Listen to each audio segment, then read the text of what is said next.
ang mandirigma ng universo. Please like and share po. Thank you. Ika-6 na kabanata 7 Singsing. Sa silid, nang imulat ni Lindong ang kanyang mga mata ng katangahan, ang araw ay bumubuhos na sa kanyang mukha. Iminulat niya ang kanyang mga mata at tumingin sa sikat ng araw na tumama sa silid. Biglang umayos ang isang cart mula sa kama nang tumalon ako pababa, itatayo ko na sana ang aking mga paa, at isang pakiramdam ng matinding kirot ang biglang lumitaw sa kanyang katawan, at halos hayaang yumuko si Lin sa kanyang mga paa at bumagsak sa lupa. Ito. Ang biglaang pananakit ay nagmumukhang miserable si Lindong. Yung feeling na parang buong gabi siyang nagsusumikap. Hindi ba panaginip iyon? Biglang, tila may iniisip si Lindong, at ang pagkabigla ay lumitaw sa kanyang mukha.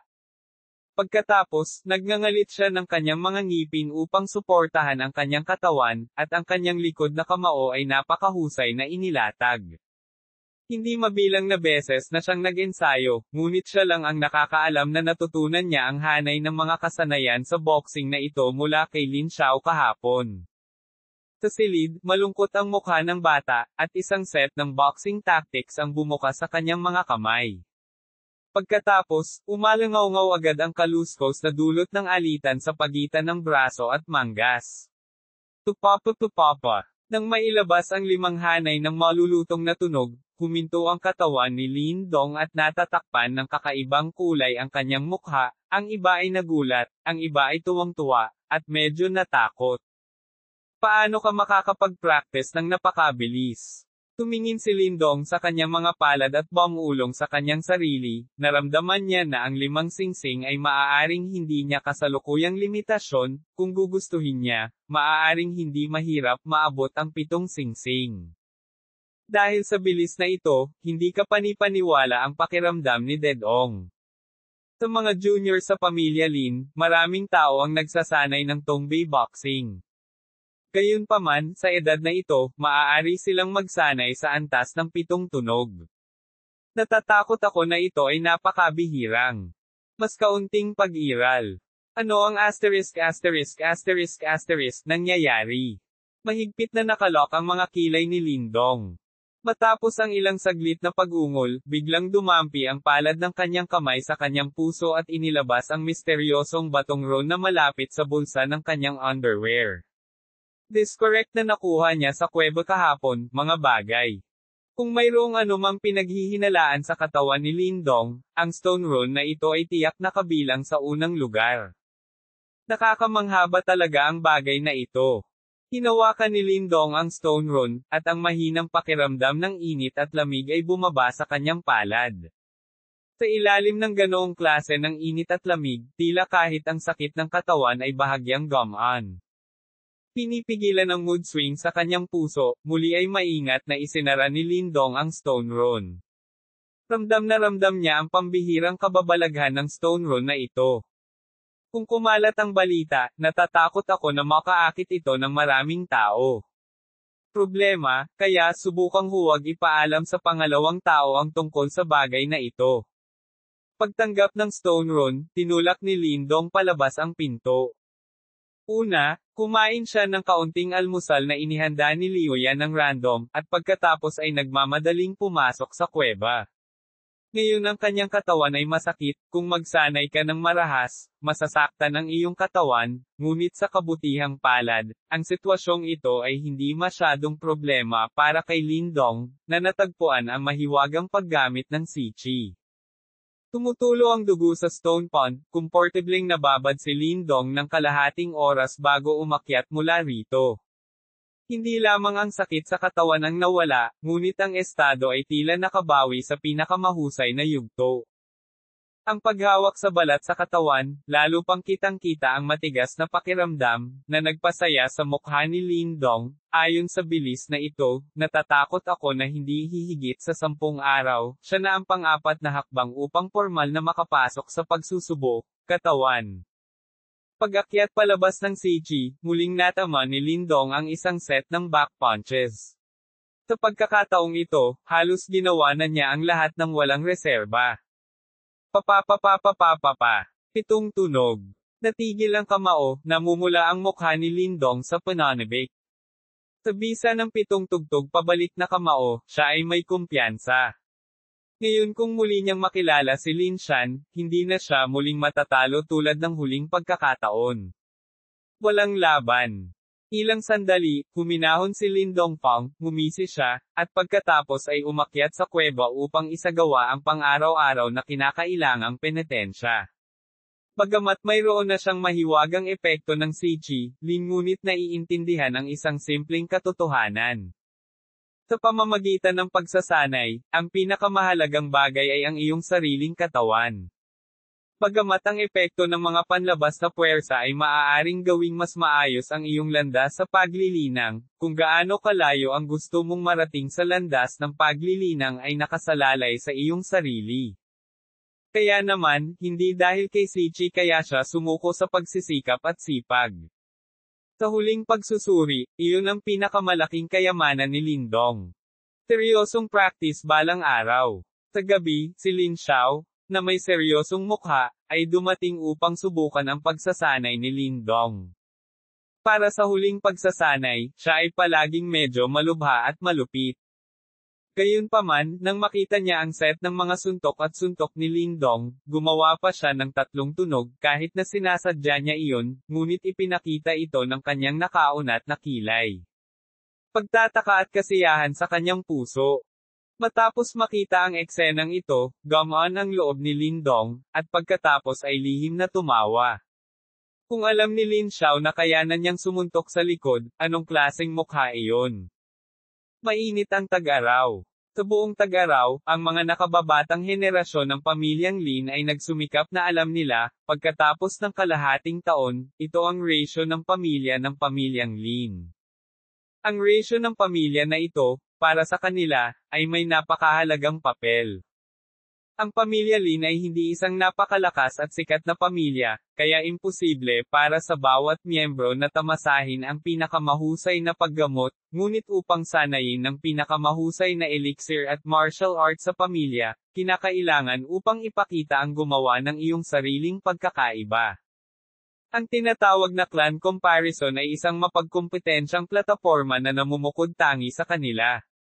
Maaaring ito ang unang opisyal na kompetisyon sa kanilang buhay, ngunit sa isang kahulugan, tinutukoy din nito ang kanilang mga tagumpay sa hinaharap. Paano magiging mas makinis ang isang taong nakatuon sa pamilya kaysa umasa sa kanyang sariling paglilinang? Siyempre, ang ilang mga espesyal na pangyayari ay natural na hindi kasama. Dahil naghahanda sila para sa paghahambing ng clan, kaya walang nang iistorbo kay Lindong sa panahong ito, at napakasaya rin niya. Sa loob ng 10 araw ng pagkuha ng mahiwagang baturon, siya halos araw-araw pagkatapos matulog sa gabi, papasok ako sa madilim na espasyo, kung saan mayroong isang perpektong guro. Ang 9 na ringang powers ng Tongbakwan ay magiging mas mahirap isagawa, lalo na pagkatapos ng ika-7 ring. Ang kahirapan ay tataas ng husto, kaya kahit na si Lindong ay nagtrabaho ng husto sa loob ng 10 araw, ito ay bahagya lamang na nag-aatubili. Ang ika-9 na tunog ay maaaring gawin, at ito ay depende sa estado. Tungkol naman sa tinatawag na ika-10 tunog, wala siyang anumang ideya. Gayunpaman, hindi nakaramdam ng pagkabigo si Lindong, dahil alam niya na napakabilis na makapagsanay ng Tongbei boxing sa loob ng 9 na araw sa loob ng 10 araw. Mula sa puntong ito, kapag sinusuri ni Lin Xiao ang pag-usad ng mga galaw ni Lin sa mga karaniwang araw, makikita niyang 6 na tunog lang ang ginawa niya. Tumingin si Lin Xiao sa kanyang mga mata at medyo kakaiba. Tumagal lamang ng 2 buwan upang maabot ang antas ng 6 na ring, ngunit naabot ito ni Lindong sa loob lamang ng 10 araw. Ang bilis na ito, kahit na ang malupit, ay walang masabi. Habang nagsasanay ng tungtong boxing, hindi huminto ang paggalaw ni Lin para sa pisikal na pagsasanay, ngunit umaasa sa mahiwagang epekto ng Sichi, tahimik niyang pinataas ang kursong itinakda ni Lin Xiao para sa kanya.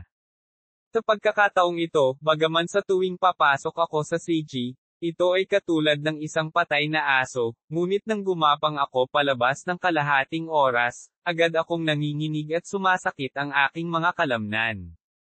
Ang ganitong uri ng pagsusumikap, bagaman mahirap, ngunit ang epekto ay lubos na halata. Ilang araw lang ay lalong tumigas ang balat sa kanyang katawan. Minsan, nagagamit pa niya ng diretso ang mga boxing stone. At, nang ang back punch ay ginawa, ang puwersa ay mas malakas ng kaunti. Ayon sa bilis na ito, ang pang-apat na bigat ng napatay na katawan ay talagang naabot, at dapat itong napakabilis. Ikapitong kabanata ika-4 na pagsusubo. Sa malamig na kuweba, ang kagubatan ay nakahiga sa stone pond na maaliwalas, nararamdaman ang uri ng ginhawa na hatid ng kakaibang likido sa stone pond, na dinadala sa katawan. Puno ng kalasinggan at kasiyahan ang maliit na mukha, kulay. Ang isang bakas ng maputlang-pulang likido sa pool ng tubig ay dumidikit sa gumagalaw na katawan ng kagubatan, at pagkatapos ay patuloy na tumatagos sa mga pores upang mapangalagaan ang mga kalamnan at buto na masakit dahil sa matinding ehersisyo. Sa pagpapakain ng mga likidong ito, ang gumagalaw na katawan ni Lin ay parang isang gutom na multo na ilang taon nang nagugutom, at nilalamon niya ang mga likidong ito na lubhang kapaki-pakinabang na may matako na bibig. Napapikit si Lindong, biglang nag-iba-iba ang tubig sa pool, at pagkatapos ay nakaramdam siya ng isang uri ng pangangati, na lumalabas sa buong balat niya. Dahil sa biglaang pangangati ay gumalaw si Dellen at nagmamadaling iminulat ang kanyang mga mata, ngunit pagkatapos, nang makita niyang nagsimula na talagang maghulog ang kanyang katawan ng maliliit na piraso ng dander, ang pagkabigla ay agad na naging ecstasy. Pagbabago ng balat, ito ang sitwasyon na mangyayari lamang kapag napunta ka sa ika-4 na aspeto ng pagsusubo. Sa wakas nandito na. Tinilaan ni Lindong ang kanyang bibig, nabalisa ang kanyang puso, siyam na mabigat ang katawan, at ang unang 3 ay simpleng ehersisyong pangangatawan. Kapag naabot niya ang pang-4, maaari niyang maramdaman ang mga benepisyo ng paglilinang. Pagkatapos ng pagbabago ng balat, ang bagong balat ay mukhang kahoy parehong ang lakas at ang kakayahan sa anti-strike ay lubos na pinahusay. Kung ikukumpara sa pangatlo, ito ay sadyang mas malakas. Sa ilalim ng tingin ni Lindong, mabilis na natanggal ang balakubak sa kanyang katawan. Matapos matanggal ang dander, gamulong siya ng bilog sa stone pond, at pagkatapos ay tumalon sa batong pond gamit ang kanyang palad ng dahan-dahan.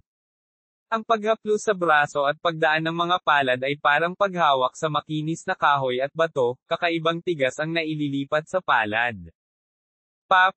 Pinipigilan ang pananabik sa puso, agad na nagsagawa ng back punch si Lindong, isang set ng mga pamamaraan ng boxing, at ang tunog ng hangin ay sumabog, ngunit ang alikabok sa lupa ay itinaas. Ang tunog ay hindi maihahambing sa dati. Fist strike? Ngumiti si Lindong? Tumingin kay Seichi, ngumiti at sinabing, salamat. Pagkatapos tumawa, biglang may naisip si Lindong, nakasimangot at nakatingin kay Seichi. Matapos ang pagsipsip sa nakalipas na 10 araw, naramdaman niya na tila unti-unting bumababa ang maputlang-pulang likido sa stone pond na ito. Mukhang mauubos din ang maputlang-pulang likidong nakaimbak sa Seichi. Napahawak si Lindong sa kanyang ulo at hindi nakaramdam ng gulat. Inilabas niya ang kanyang kamay sa kanyang mga braso at inilabas ang isa maliban sa kanyang mga daliri. Ang isang maliit na bote ng parehong laki, ang bote ay transparent. Kung titingnang mabuti, makikita mo na may 2 patak ng pulang likido sa maliit na bote. Pagkatapos ng panahong ito nadala ang mahiwagang stone ron, nakahanap din si Lindong ng isang maliit na lihim, iyon ay, bawat 5 araw o higit pa, isang maliit na uka sa stone ron ay mapupuno ng isa. Isang maliit na patak ng pulang likido. Ang likidong ito ay hindi kakaiba sa paggalaw. Pagkatapos tumulo ang correct sa dugo, ang mapusyaw na pulang likido na lumilitaw sa Seichi, ngunit ang kulay ng droplet na ito ay malinaw na mas mahalaga kaysa sa Seichi. Maraming beses na matindi. Mukhang hindi kayang panatilihin ni Seichi ang likidong iyon sa mahabang panahon. Nag-isip si Lindong, kung hindi, sa loob ng napakaraming taon, ang sichi na ito ay dapat na puno ng pulang likidong iyon, hindi lamang hayaang gamitin niya ito sa loob ng 10 araw, ito ay nagpapakita ng mga senyales ng pagkawala. Pumunta ka ulit dito, mukhang kailangan mong ihulog ito sa iyong sarili. Hinawakan ni Lindong ang maliit na bote, at medyo nag-aatubili siya. Ang likido ay mahirap makuha. Kinailangan lamang ng 5 araw upang magkaroon ng kaunting patak. Ang mahalagang bagay ay maliwanag, ngunit nais din niyang lihim na makahanap ng isang pagkakataon upang makagawa ng isang patak ng pula. Ang likido ay dinala kay Lin Xiao, marahil sa mahika ng bagay na ito, dapat itong maging malaking tulong sa pinsala ni Lin Xiao. Bahagyang bumantong hininga, isinara ni Lindong ang bote, isinuot ang kanyang kamiseta, pagkatapos ay lumabas ng kuweba at bumalik sa lugar kung saan nag-eehersisyo, ngunit nang magsisimula na siyang mag-ehersisyo muli, biglang may nagmamadaling lumabas na figure nang lumapit ako, sigaw ko, Lin gumagalaw, hindi maganda. Lin Spear? Anong meron? Tinulyapan ni Lindong ang figure, iniyuko ang kanyang ulo, kinuha ang 2 solidong pair ng bato, marahas na itinaas, tamad. Ang dumating ay isang batang lalaki na mukhang 13 o 14 na taong gulang, medyo mataba, at mukhang bola. Ang batang ito ay pinangalanang Lin Spear, ang anak ni Lindong Ngubo. Hindi naman masama ang relasyon ng dalawa. Siyempre, alam ni Lindong na ang lalaking ito ay talagang gusto ng sandalwood, kaya malapit siya sa kanyang sarili, ngunit sa pangkalahatan, si Lindong ay may magandang impresyon sa kanya. May mali kay Ching Tan. Matagal na tumakbo si Lin Spear, humihingal. Bang!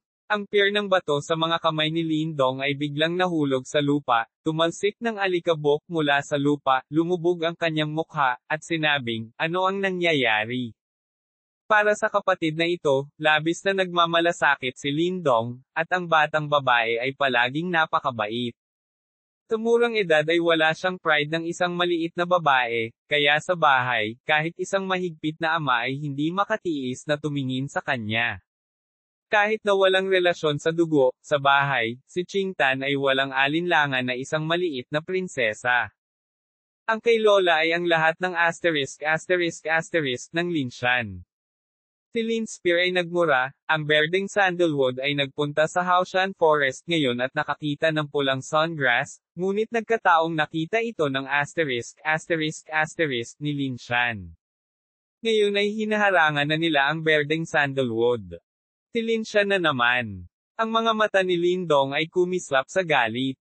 Ang batang babae ng Ching Tan ay tumatakbo pabalik sa kagubatan ng bundok kamakailan. Kilala ni Lindong ang kanyang abacus.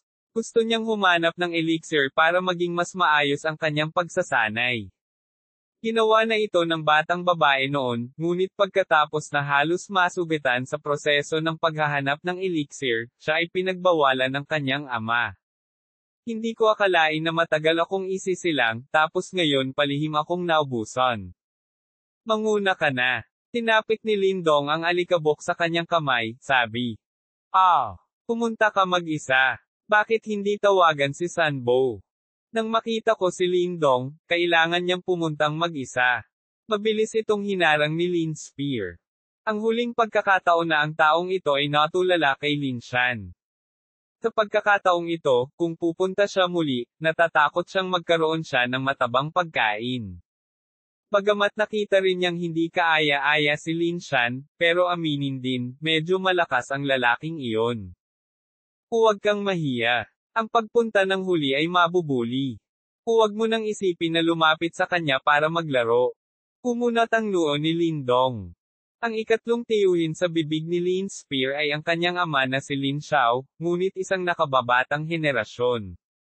Ang nangyari sa mga matatandang ito ay, sa pinakamabuting kalagayan, ng ilang salita ng pagsaway, ngunit hindi iyon makapaglalabas ng kasamaan sa kanyang puso.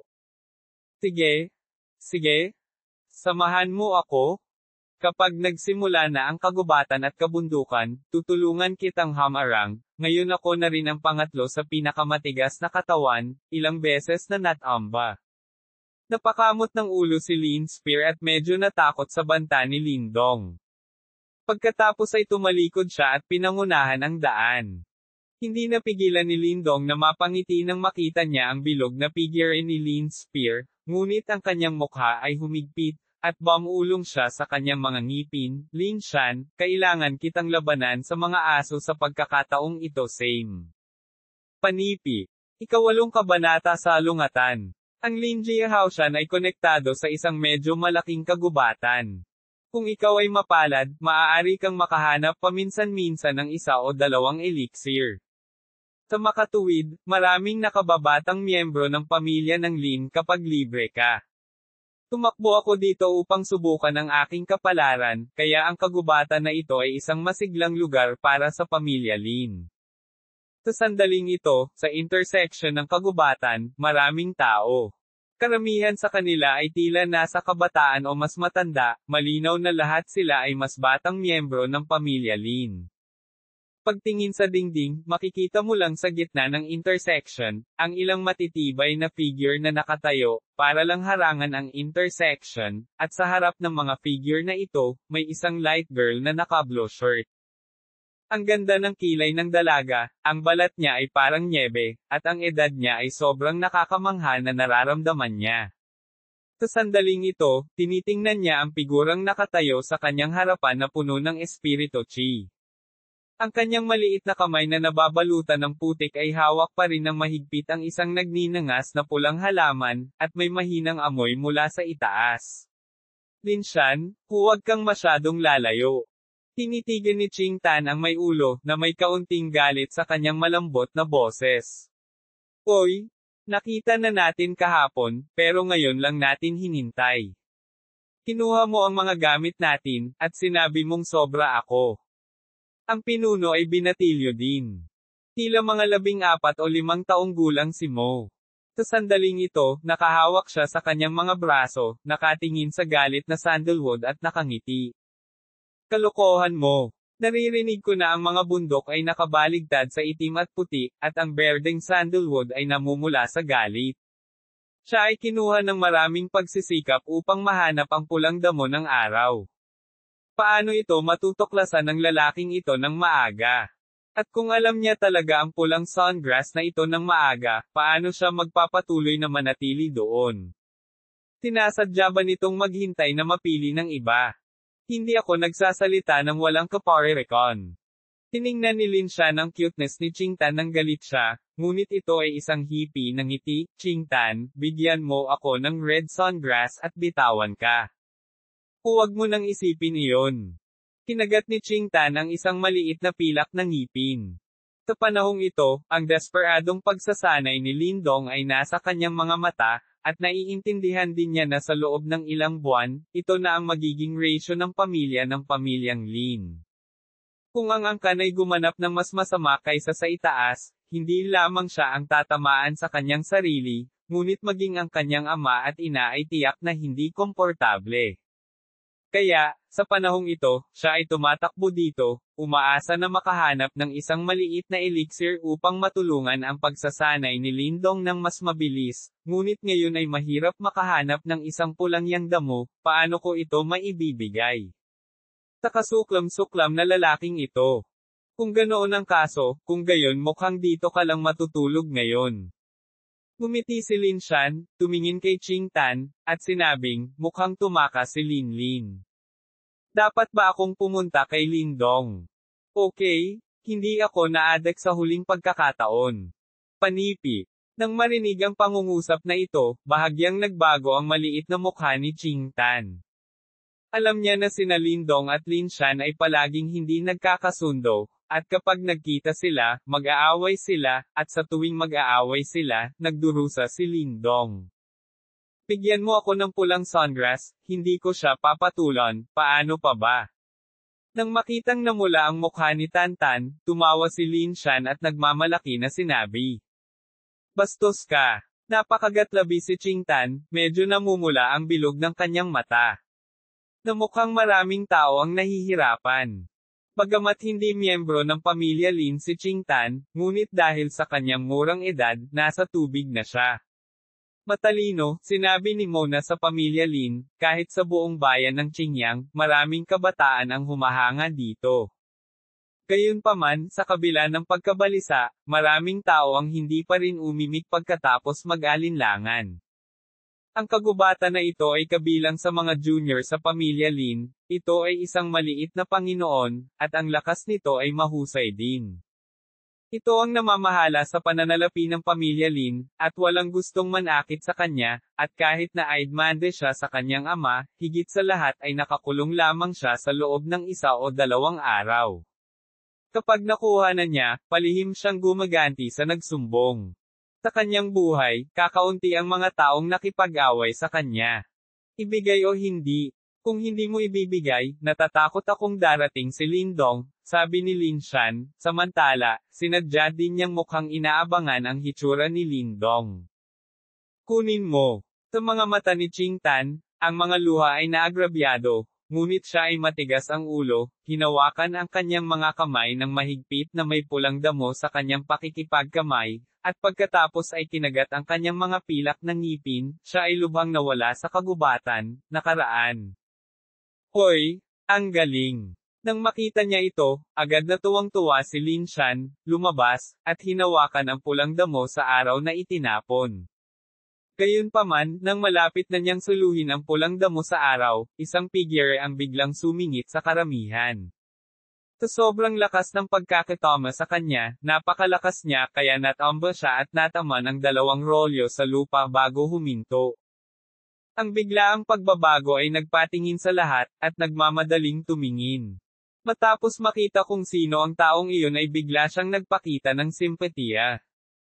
Asshole! Sa oras na ito, gumagapang din si Lin Shan mula sa lupa, wala siyang pakialam sa putik. Tiningnan niya ang figurang nakatayo roon, biglang bumantong hininga ang kanyang mga mata, at nginisyan, Lin move.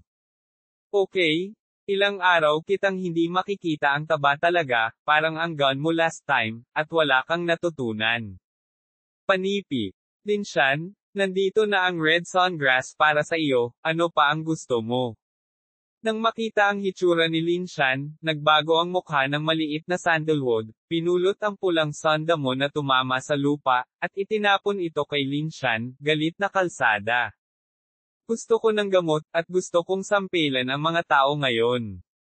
Tinalo ni Lin Shan ang pulang damo sa araw at nginisyan. Ikaw. Matapos marinig ang mga salita, namula ang mukha ni Qing Tan, at ang kanyang maliliit na kamay ay nakakuyom sa mga kamao. Hindi ko ine-expect na ganito pala karog si Lin Shan. Nakita ko ang pagmamataas ni Lin Shan, at hindi mapigilan ni Lindong na mapamura. Agad niyang hinablot ang sandalwood sa kanyang harapan, at tumayo sa harap, nalaman ang tono ni Lin Shan, gusto ko ng gamot, sasampalin ka ng mga tao ngayon. Panipi. Haha. Nang marinig ito ni Lindong, halatang natigilan si Lin Shan, at agad na tumawa, tinitigan ang una ng may biro, na nagsasabing, mukhang nasira din ang utak ko noong nakaraan. Ang ibang mga tao sa gilid ay tumingin din kay Lindong na may kakaibang mga mata. Masarap magalit ng kaunti, pero kung matigas ang ulo, humihingi ka ng gulo. Marami nang nag-aaway ang dalawa noon, pero sa tuwing, si Lin ay binubugbog at namamaga.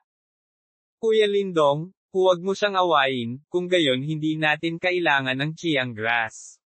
Nang makitang muling nakikipaglaban si Lindong kay Lin Shan, mabilis siyang hinailan ni Qing Tan at nagmamadaling sinabi. Oo? Lindong? Ayaw mawalan ng pera ang lalaki, maghintay ng ilang sandali upang magsanay, at pagkatapos ay turuan ng taong ito. Mabilis ding nagsalita si Lin Spear, na sumusunod sa kanya. Gustong umalis. Gaano kadali iyon? Tumawa si Lin Shan, at nagmamadali ang kanyang katawan. Ilang hakbang ang lumitaw sa harap ni Lindong. Nakakuyom ang kanyang 5 daliri, at diretsyong hinampes niya ang dibdib ng huli. Nagkaroon ng bahagyang pagmamadali. Dumating ang hangin. Pop! Sa pagtingin sa malakas na suntok ni Lin Shan, gumalaw si Lin ng pagngisi sa gilid ng kanyang bibig, ngunit hindi niya ito naiwasan. Inabot niya ang palad niya at noontog ang kamao ni Lin Shan sa mga mata ng lahat. Nagbanggaan ang mga palad ng kamao, parang tunog ng banggaan ng bato, ngunit ang ikinagulat ng lahat ay kinuha talaga ni Lindong ang kamao ni Lin Shan. Ikaapat na pagsusubo. Sa pagtatagpong ito, naramdaman ni Lin Shan na may mali. Ang balat ng kausap ay nagbigay sa kanya ng pakiramdam na hindi ito mas malambot kaysa sa kanya. Ang gayong matigas na balat ay malinaw na ang ikaapat na pinakamahalagang tao sa katawan ng katawan, bago ito magkaroon nito. Paano ito posible? Pangalawa lang ang batang ito sa kalahating buwan na ang nakalipas, bakit bigla siyang pumailang lang sa pang-apat? Ang mga mata ni Lin Shan ay napuno ng hindi kapani-pani walang kulay, ngunit kahit na naspray ang kanyang mga ngipin, kahit na umabot ka huwag mo na akong subukang labanan kapag ang napatay na katawan ay pang-apat. Nahulog na kamaong bato. Ang Lin Shan boxing ay sarado, at bigla siyang humampes ng malakas. Sa itaas ng kanyang braso, ang mga asul na litid ay lumundag, at ilang boxing shadow ang agad na lumitaw, na para bang ang mga bato ay itinapon pababa, at siya ay marahas na pumunta kay Lindong bilang isang hood, parang mga batong lumilipad. Mas mahusay na martial arts, bumagsak na kamao ng bato. Sa hindi inaasahan, si Lin Shan ay nagsimulang magsanay ng martial arts, at si Lindong ay magdurusa. Nang makita niya ang kinatatayuan ni Lindong, biglang nagkagulo. Ang mga mata ni Lindong ay nakatitig ng diretso sa mga anino ng boxing. Bagamat hindi mahina ang malalaglag na kamao ni Lin Shan, kahit papaano, sa kanyang mga mata, tila may depekto ito. Ngayon din siya nang walang pag-aalinlangan, direktang bumukas ang kamao ni Tungbei. Sampal. Sampal. Sampal. Ang manggas ay humahampas sa braso, at ang malutong at malakas na boses ay mabilis na kumalat. Kasabay nito, bumangga ang kamao ni Lindong kay Lin Shan boxing. Bang! Dumampi lang ang kamao, pagkatapos ay nanginig ang katawan ni Lin Shan, at isang malakas at mabilis na pag-akyat ang nagmula sa kamao, at pagkatapos ay naramdaman niya ang pagkabigla na ang matigas, kamao na parang kahoy at bato ay talagang dumating saglit. Sakit. Tumbak punch, tatlong singsing. Paano ito posible? Sa sandaling ito, ang takot sa mga mata ni Lin Shan ay lumalakas at lumalakas. Natural na narinig niya ang Tungbei boxing. Isa itong master ng martial arts. Noong una ay gusto niyang sanayin ang paraan ng boxing na ito, ngunit nagsasanay na siya ng 10 matapos ang oras ay nabigo pa ring gumawa ng tunog, kinailangan niyang iwanan ito. Sino ang makakapag-isip na hindi pa ito ang kalaban niyang si Lindong noon, ngunit matagumpay niyang nalilinang ito. Hindi 3, kundi 4. Nakangiting gumalaw si Lin, bahagyang nanlamig ang mga mata, nanginginig ang braso, at muling tumunog ang malutong na tunog. Kaagad, isang mas mabigat na suntok ang direktang tumama sa mga braso ni Lin Shan. Sa pagharap sa four-pass Tungbei boxing, bumagsak ang malalaglag na kamao ng bundok sa kagubatan, ang mga yabag ay umatras ng husto, at sa wakas ang bukong-bukong ay sa wakas ay isang kuliglig. Lumiko sa lupa. Gayunpaman, nang bumagsak si Lin Shan sa lupa, isang palad ang biglang nakausli, humawak sa kanyang balikat, at marahang binanggit ito upang patatagin ito. Kuya!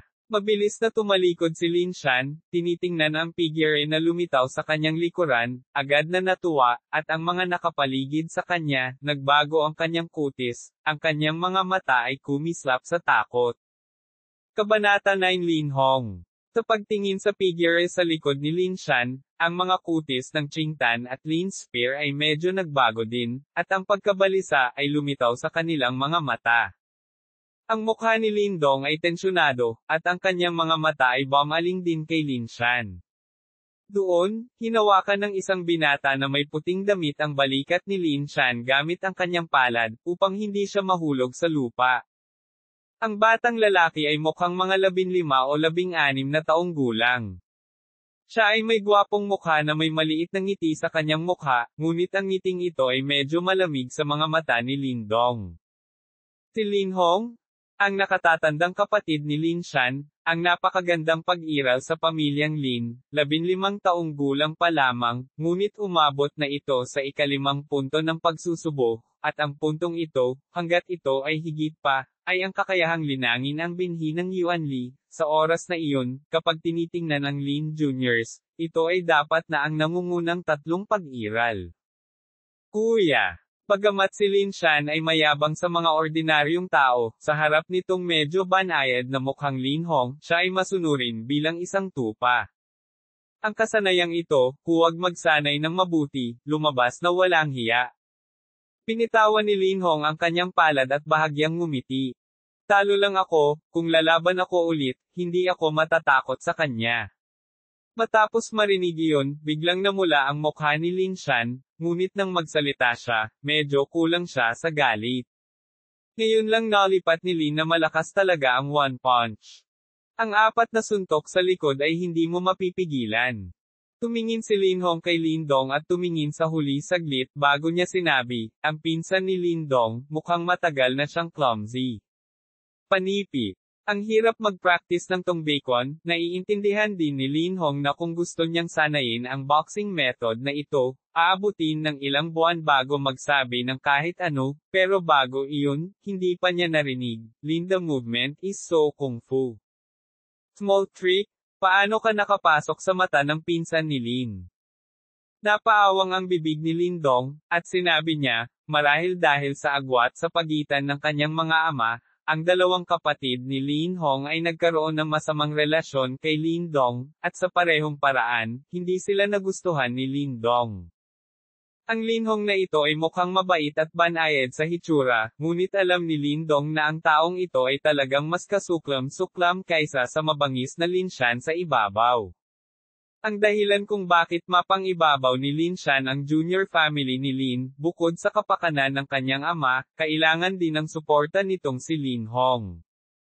Siyempre, ang pinakamahalagang bagay ay narinig ni Lin Dong ang sinabi ni Lin Xiao kalahating taon na ang nakalipas.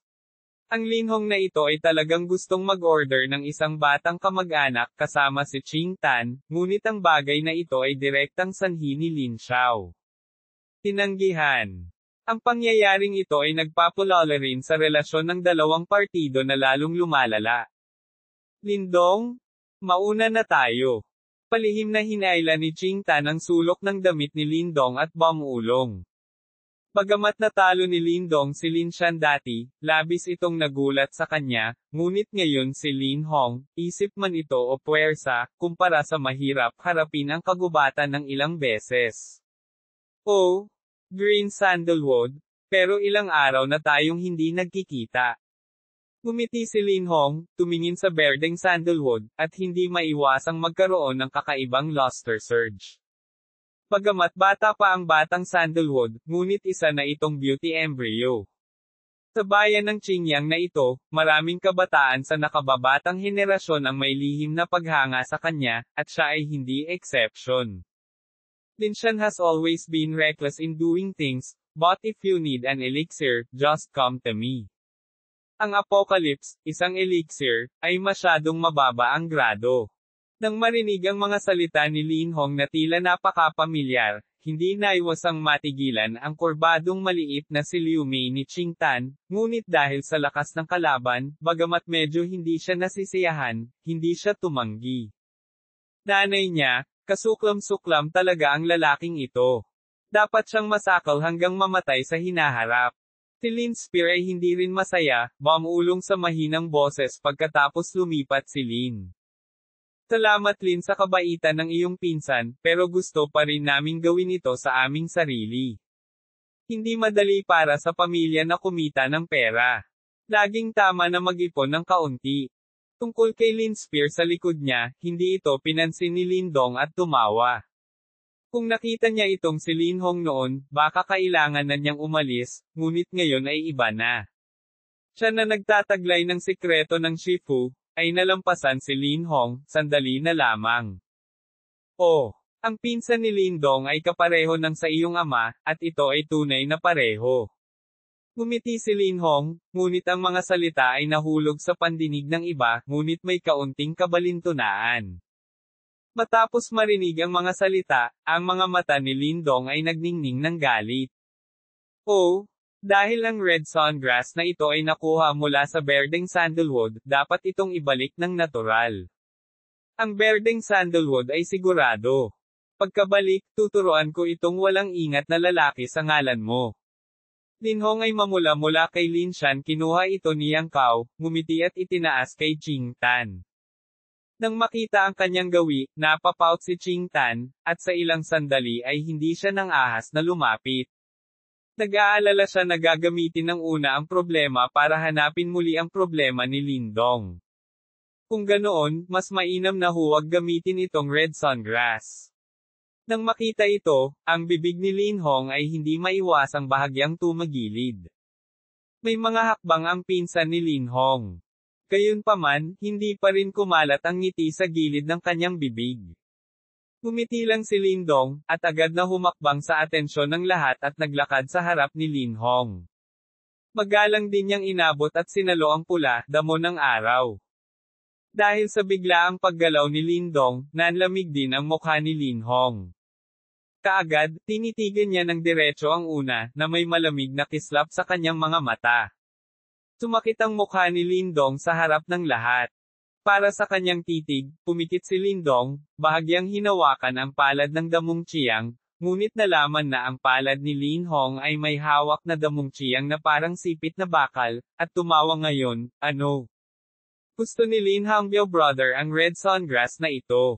Panipi. Matapos marinig ang mga salita, ang mga mata ni Linhong ay kumaibot, at pagkatapos ay dahan-daang binitawan ang kanyang palad, tinitigan si Lindong na may malamig na liwanag, ngunit nakangiti, at sinabing, Pinsan Lindong, para sa iyong suntok sa likod, gagawin ko kung mayroon kang ilang mga interes, mas mabuting magsaliksik, okay. Panipi. Kakababa lang ng huling pangungusap na ito. Hindi niya hinintay na sumagot si Lindong, ngunit gumawa siya ng isang mabangis na hakbang, at hinati ang kanyang palad sa dibdib ni Lindong. Ang malakas na hangin na umiihip sa kanyang mukha ay hindi kasing ganda ng naunang Linshan. Alamin kung gaano kalakas.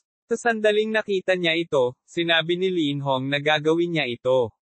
Lumubog din ang kutis ni Lindong, mabilis na tumawid ang kanyang mga braso sa kanyang dibdib, pinoprotektahan ang mahahalagang bahagi. Oh, iniabot ang mga palad. Agad na naramdaman ni Lindong ang malakas at masakit na sakit mula sa kanyang braso. Sa sandaling ito, siya ay humakbang paatras ng 12-dosenang mga hakbang, ngunit sa kabutihang palad, ang mga pangunahing kasanayan ay solid, na hindi itinaas sa lupa. Yuan Li. Ang ika-6 na bigat ng napatay na katawan. Pagkatayo, tinitigan ni Lin si Linhong ng may malalim na mga mata, at sinabi sa malalim na boses. Kanina, kitang-kita niya ang liwanag ng huli na sumulpot sa palad niya, na halatang kapangyarihan ni Yuan Li. Ibig sabihin, itong si Linhong ay talagang pumasok sa ika-6 na yugto ng pagsusubo ng katawan, at ang katawan ay nagsilang din ng binhi ni Yuan Li. Tinulyapan ni Linhong si Lindong, ngunit nakakunot ang noo nito. Mukhang hindi siya masyadong nasiyahan sa nakaraang palad na nabigong talunin ang huli, ngunit kumpiyansa siya na sa loob ng 5 stroke, si Lindong ay magagalaw na talo. Ito ang ika-6 na pinakamahalagang pagtitiwala kay Kay. Ang galing talaga ng pinsan ni Lindong, halika ulit. Sa isang kislap ng mga mata, halatang walang balak si Linhong na gumalaw si Lin, bahagyang ngumiti, at sumugod muli sa huli. This time, maraming tao ang nakakakita nito sa katawan niya. Sa napakahinang pag-akyat ng liwanag, maraming tao ang humihinga ng malamig na hangin. Sa pagtingin sa agresibong si Linhong, ang mga mata ni Lindong ay lalong nagalit, at habang siya ay nagngangalit ang kanyang mga ngipin at naghahanda na gamitin ang kanyang buong likod na kamao upang labanan siya, isang galit na sigaw ay biglang tumunog. Tigilan mo ako! Ang mga yapik ni Linhong ay dahil din sa paghinto ng boses. Nang mag-iwas siya ng tingin, nakita niya ang isang batang babae na naglalakad palabas ng karamihan na automatikong humiwalay, at puno ng galit ang mukha nito. Nakasuot ng pula ang dalaga at mukhang nasa 17 o 18 taong gulang. Medyo mas matanda siya sa iba. Siya ay may magandang hitsura. Ang brown na nakapusod ay may patayong baywang at bahagyang tuwid na baywang. Dobleng kilay, na nagpapakita ng kabayanihan ng bata. Ate Linzia. Nang makita niya ang babae, isang tunog ng bulalas ang umalangaw-ngaw sa paligid niya. Si Sister Linzia iyon. Pagkatapos ay ngumiti si Linhong nang makita niya ang babaeng nakapula. Linhong? Ang parehong pamilya Lin, hindi mo kailangang gamitin ang iyong kapangyarihan sa pag-aaral. Ang babaeng tinatawag na Linzia ay sumulyap sa field at kumunat ang noo. Bueno, dahil sinabi iyon ni Sister Linzia, natural na okay. Casual na sabi ni Linhong. Nakipagkamao din si Lindong at tinawag si Sister Linzia. Ang babaeng ito ay anak ng isang tiyuhin. Bagamat isa siyang anak, siya na ngayon ang pinakamakapangyarihang tao sa pamilya Lin. Kalahating taon na daw siya. Ay upang maabot ang ika-6 na punto ng pagsusubok katawan, hindi ko alam kung walang pagpapabuti. Ang pangalan ni Linzia, kahit nasa junior generation ng Qingyang Town, ay maituturing na medyo mahusay. Sa makatuwid, ang kanyang posisyon sa pamilya Lin ay medyo mataas. Kahit na hindi natatakot si Linhong na masaktan siya. Anong klaseng kasanayan ang makipaglaro sa sarili mong mga kapatid? Kapag nagsimula na ang pangangaso sa bayan ng Qingyang, kung may kakayahan ka, maihahambing mo sa mga nakababatang henerasyon ng ibang pamilya. Kapag nanalo ka, tatawagan kang talent. Napagalitan si Linzia, sapat na ang estilo ng nakatatandang kapatid na babae. Tama si Sister Linzia. Tamad na tumugon si Linhong. Pagkatapos ay kinuha ang pulang damo sa araw at lumapit sa kagubatan, inihagis ang elixir sa huli, at agad na sinabi sa boses na 2 tao lamang ang nakarinig, ang paghahambing ng clan pagkatapos ng 6 na buwan, papasok ako sa nangungunang 3, at pagkatapos ay hilingin sa aking lolo na magsalita, hayaan mo muna akong mag-order ng isang batang kamag-anak, kasama si Qing Tan, kaya alagaan mong mabuti si Qing Tan para sa akin, ito ang aking magiging manugang. Panipi. Pagkatapos magsalita, tinapot niya rin ang mga balikat ni Lindong na parang pamilyar sa isa't isa. Pagkatapos ay lumingon siya ng may ngiti at kinuha si Lin Shanyang. Pagtingin sa likod ni Linhong, dahan-daang kumuyam ang kamao ni Lindong, malamig na kumikislap ang kanyang mga mata, hinding-hindi niya hahayaang magpakasal si Qing Tan sa ganitong uri ng asshole. Hindi ganoon kadaling gusto ang nangungunang 3. Bagamat nalampasan na ni Linhong ng marami, ngunit si Lindong, na nakakuha ng Shifu, ay may kumpiyansa. Sa kanyang pagsisikap, tiyak na makakahabol siya kay Linhong bago ang paghahambing ng clan. Kabanata 10 Jinmuzi. Nakatingin kay Linhong na nasa malayo, pumunta si Linzia kay Lindong at tumawa, Lindong pinsan, okay ka lang? Well, salamat, Sister Linzia. Tumango si Lindong, itong si Linzia at ang kanyang ama ay naging mabuti sa kanya mula pagkabata, kaya maganda rin ang relasyon nilang dalawa, ngunit nitong mga taon ay naging masipag si Linzia sa pagtatanim at pagpapalitan. Mas kaunting oras lang. Sa tingin ko ngayon ka lang naglaro laban kay Linshan, dapat naabot mo na ang ika-4 na bigat ng quenched body. Sinabi ni Linzia na may pagtataka, ngunit alam niya na ang oras ng pagsasanay ni Lindong ay wala pang 1 taon. Wala pang 1 taon, naabot na namin ang ika-4 na antas, at ang bilis ay medyo mabagal. Sa kabutihang palad, ang ika-4 na katawan ng KK ay hindi madaling itago. Pagkatapos ng lahat, ito ay makikita sa pinakalabas na bahagi ng katawan, kaya hindi ito itinago ni Lindong, at tumango sa sandaling ito. Mukhang minana mo na ang talento sa paglilinang ng iyong ama. Tumawa si Lin Xiao, at agad na nagsabi, ngunit ngayon, malaki pa rin ang agwat mo kay Linhong. Ayon sa mayroon ako alam kung naabot niya ang ika-6 na bigat ng katawan ni Kui noon pang 3 buwan na ang nakalipas. At ang binhinang nagmula si Yuan Li sa katawan, kaya subukan mong huwag siyang mabangga, para hindi magdusa. Panipi. Well, alam ko. Si Lindong ay hindi nagpanggap na matigas ang ulo. Ngayon, hindi talaga siya ang kalaban ni Lin Hong, ngunit may tiwala siya at malalampasan niya ito. Hihi. Kung gayon maaari kang magsaya ng husto, babalik ako, darating ang kalahating taon na lahi ng clan, kailangan mong magsikap, ngunit ang iyong ama ay lubos na pinahahalagahan ang lahi ng angkan na ito. Napangiti si Lin Xiao, tinapot niya ang ulo ni Lin Dong, at pagkatapos ay binati ang dalawang sandalwood na lalaki sa gilid, na nakapusod lang. Oy! Napaka-prestihiyoso ni Sister Lin Zia, kahit si Lin Hong ay hindi mayabang sa kanyang harapan. Gusto siya ni Lolo, at kung minsan kahit na ang martial arts ay nagtuturo sa kanyang sarili. Nakatingin sa payat na anino ni Lin Zia, medyo inggit na sabi ni Lin Spear. Ito ay ang iyong sariling katamarin. Lumipat ang tingin ni Lin sa kanya, at pagkatapos ay tumigil sa paggawa ng napakaraming paghinto. Inakay niya si Ching Tan, at tumalikod. Sumunod si Lin Spear ng medyo malayo at tumingin sa langit. Nagdilim, at kinailangan na umalis ng medyo atubili. Lindong kuya, pasensya na, hindi na ako lihim na pipili ng gamot. Naglakad ang dalawa papunta sa bundok na daan pauwi, hinayla ni Ching Tan ang sulok ng damit ni Lin Dong, naaawa na sabi. Ayos lang. Kapag lumakas ako sa hinaharap, walang maglalakas loob na ay bully ka. Si Lin Dong, na gustong sisihin ng kaunti, ay nakita ang kaawa-awang hitsura ng babae, at ang kanyang galit ay hamina, ngunit siya ay walang magawa. Umiling, at saka tinapik ang dibdib at ngumiti. Gusto ko rin mag-practice. Biglang sabi ni Ching Tan na may magandang ilong. Hindi ka ba natatakot na ang paglilinang ay magpapait sa mga tao? Tumawa si Lin Dong. Saan mo makikita na hindi pa rin ganoon kaganda si Sister Lin Zia? Kung ako ay matulad sa kanya, hindi maglalakas loob si Lin Hong na ay bully ang kapatid ni Lin Dong. Isinuka ni Ching Tan ang kanyang pink na dila, siya She Lovely Road. Nakangiting umiling si Lin Dong, at pinitik ang kanyang noo gamit ang malinaw na daliri. Sinabing, huwag kang magsabi ng kahit ano tungkol sa araw na ito kapag bumalik ka, alam mo ba?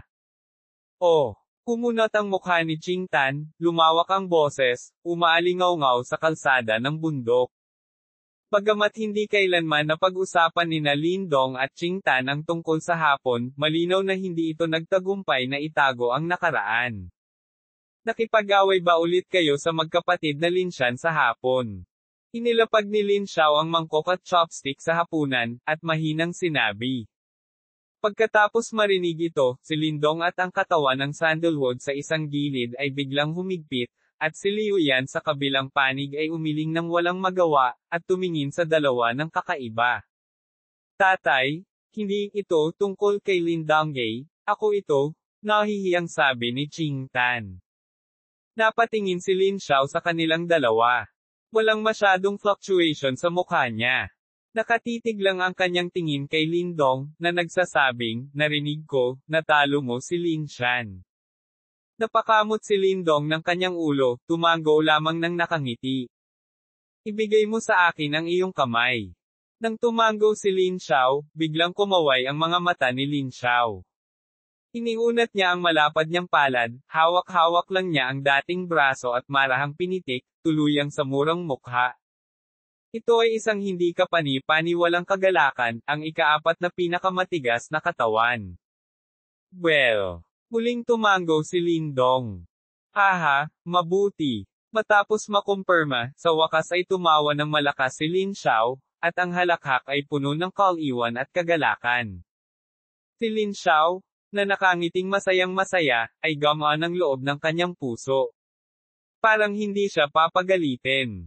Sa tabi ni Liu Yan, nang makita niya ang nakangiting si Lin Xiao, hindi niya napigil ang mapangiti, at tumingin kay Lin Dong na nakatitig sa mga mata. Alam niya sa kanyang puso kung gaano kalaki ang pagsisikap na ibinuhos ni Lin Xiao kay Lin Dong. Sa kanyang opinyon, nawalan siya ng isang henyo para sa pamilya Lin at ibinaon din ang pag-asa ng pamilya Lin. Sa makatuwid, siya ay may isang matigas ang ulo na karakter. Noon pa man ay gusto niyang ibalik ang isa pang henyo sa pamilya Lin. Ang pinakaaasam niyang henyo ay natural na gumagalaw ako. Parang pangatlo ka na, parang 10 days na lang ha. Paano ito magiging napakabilis? Pagkatapos ng kagalakan, biglang nagtaka si Lin Xiao, sa loob ng 10 araw, naabot niya ang ikatlong pwesto. Pang-apat, ang bilis, ngunit napakabilis, ngunit hindi umaasa sa anumang mahiwagang paggalaw ng kagubatan, paano magkakaroon ng ganoong kabilas na bilis. Hindi ko alam, mula noong kumain ako ng pulang ginseng noong nakaraan, tila mas maganda ang epekto sa normal na pagsasanay. Nang marinig ito ni Lin Xiao, tumalon ang puso ni Lin at nag-alinlangan sa kanyang puso. Pagkaraan ng ilang sandali, sa wakas ay sumuko na rin siya, nang hindi alam kung bakit, palagi niyang nararamdaman na mas mabuting huwag ilantad ang sekreto ni Shifu, kung hindi, magkakaroon ng kalamidad. Oh! Narinig niyang sumimangot din si Lin Xiao. Ang pulang ginseng ay isang panlunas lamang. Paano ito magkakaroon ng ganoong kalaking epekto? Dahil ba ay partikular na malakas ang pagsipsip ng elixir ng gumagalaw na katawan? Narinig ko na ang ilang mga tao ay pinagpala sa katotohanan na ang pagsipsip ng katawan ng elixir ay higit na higit kaysa sa karaniwang mga tao. Si Liu Yan sa gilid, tumawa sa daan. Well, siguro dahil sa kung anong dahilan. Tumango si Lin Xiao, at narinig niya ang mga ganoong bagay, ngunit kung talagang nagtataglay si Lin Dong ng ganoong kakaibang pangangatawan, kung gayon kung mayroon siyang bilis ng paglilinang, hindi ito langit at lupa. Parang naging pabaya kanina. Kung talagang mayroon kang ganitong talento, hindi imposibleng makamit ang magagandang resulta sa paghahambing ng clan. Komportebling ngumiti si Lin Xiao, iginuhit ang kanyang palad sa kanyang mga braso, at pagkatapos ay kumuha ng isang rolyo ng tela na tuwalya, maingat na inilatag ito sa mesa, at biglang kumalat ang isang halimuyak, isang patay na puno na may maputlang gininto ang kulay ang lumitaw sa mga mata ng ilan, mga tao. Ang mga patay na sanga ay ginto, ngunit sa gininto ang kulay, makikita mo ang malabong berdeng likido na mabagal na umaagos dito, tulad ng chalcedony. Ito ang pangalawang gamot sa Gayuma, Jin Yuzi. Biglang umiling si Liu Yan nang makita niya ang mga gintong patay na sanga. Ito na ba ang pangalawang Gayuma? Tiningnan din ni Lindong ang gininto ang patay na sanga, at pagkatapos ay umalis sa sulok ng kanyang bibig nang walang anumang bakas. Kahit na ang bagay na ito ay mukhang hindi pangkaraniwang, tila ang espiritu chi ay nakapaloob dito, hindi pa rin maihahambing sa misteryosong likidong tumagos mula sa Stone Run. Oh, nagpunta ako sa bundok kahapon, maswerte ako, at nakilala ko ang bagay na ito, Liu Yan, pakuluan ko si Jin Yuzi bukas. Tumawa si Lin Xiao, ngunit hindi siya ngumiti ng matagal, ang kanyang mukha ay bahagyang namuti ito at umubo ng 2 beses. Dad, hindi ko kailangan, ikaw pa rin ang kumuha ng sugat. Nang makita ito, nagmamadali si Lindong. Ayos lang. Nakatagpo ako ng isang mahirap na hayop sa panahon ng pagkolekta ng gamot. Naudyukan ako ng dugo sa laban. Hindi ito problema, at ang mga pinsala ng aking ama ay napakaraming taon na. Walang epekto ang elixir na ito. Kinaway ni Lin Xiao ang kanyang kamay at sinabing, may ilang buwan pa, ito ang paghahambing ng clan. Sa panahong ito, subukan mong linangin hanggat maaari, ang bagay ng elixir, tatay upang makahanap ng isang paraan. Panipi. Sa pagtingin sa matinding ngiti ni Lin Xiao sa kanyang mukha, ang mga mata ni Lin Dong ay namumula, at hindi na siya nagsalita pa, marahang tumango, at pagkatapos ay bumulong siya sa kanyang puso. Tatay, siguraduhin mo, hindi kita pababayaan. Gabi na, magpahinga muna tayo, bukas na tayo mag-practice. Kumaway si Lin Xiao at sinabi. Well. Tumugon si Lindong, at pagkatapos ay bumaba sa mesa kasama si Jing Tan. Pagkalabas ng pinto, narinig pa rin nila ang masaganang tawa ni Lin Xiao sa loob. Matagal silang nagtawanan ng ganito. Marahan na umiling ang kamao, itinagilid ni Lindong ang kanyang ulo, at gusto lang ibalik ang sandalwood para magpahinga, ngunit ang huli ang nakakita ng sandali, Isang maliit na mukha na inukit na parang pink na jade, ngunit bigla itong pumuti, at isang ambakas ng lamig na nakikita ng mata ay dahan-daang tumagos sa katawan nito, kaya't ang kalapit na lupa ay puno ng pingong mga labi ng yelo. Oops! Bumalik ang lamig. Nang makita ang biglang pagbabago ng Chingtan, biglang nagbago ang mukha ni Lindong.